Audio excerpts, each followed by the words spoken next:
Приветствую, дорогие друзья! Новый влог.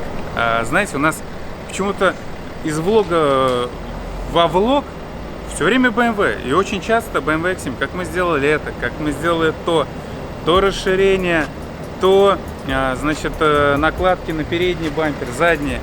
Но сегодня я вам сейчас покажу то, что еще, я думаю, вы ни на одной BMW X7 не увидите. Мы убрали рейлинги с крыши. Вы можете обратить внимание, рейлингов нет. Как мы это сделали? Это индивидуальная была работа, это мы сделали для того, чтобы пощупать рынок, будет это или интересно потребителю, или нет. В общем, мы сняли рейлинги. Чтобы их снять, нужно отогнуть крышу с двух сторон. Здесь идут крепления в 3 местах. Это все снимается, то есть весь потолок скидывать не пришлось. Вот, и идет вот этот молдинг. Мы его сняли, в нем были отверстия. Соответственно, мы эти отверстия вывели, покрасили, и как будто их вообще здесь и не было. Конечно, чтобы заново поставить рейлинги, нужно будет, так скажем, делать отверстия в тех местах, которые мы заделали. Клиент нам обратился и говорит: ребята, а можете мне сделать шумоизоляцию дверей и подкрылок? То есть не надо мне пол, потолок, заднюю часть, это не нужно ничего делать, хочу только именно эти вещи. Так вот, сейчас я вам покажу. У машины пробег 10 тысяч километров.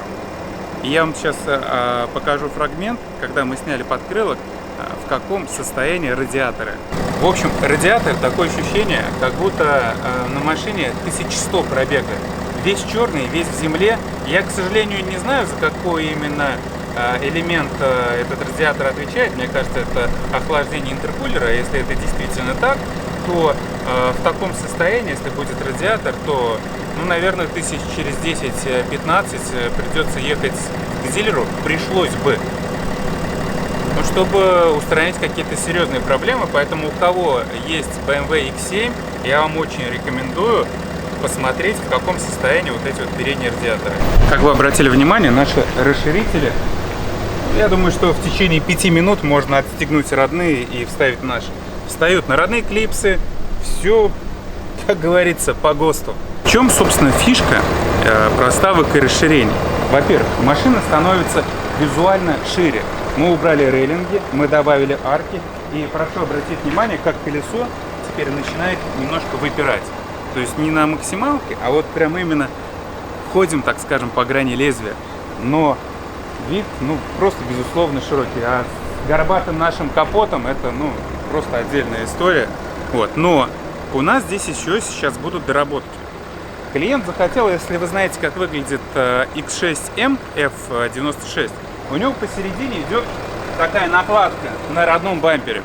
Вот клиент попросил нас, чтобы мы создали ему такую накладку. То есть мы сейчас это все пофантазируем, как это правильно реализовать, чтобы это было и правильно, и не оторвало, и крепилось, чтобы, так скажем, безопасно, без, так скажем, проделывания дополнительных отверстий в бампере. То есть это мы сейчас обязательно все учтем. Вот. А пока go к новому фрагменту, как эта тачка выглядит с проставкой.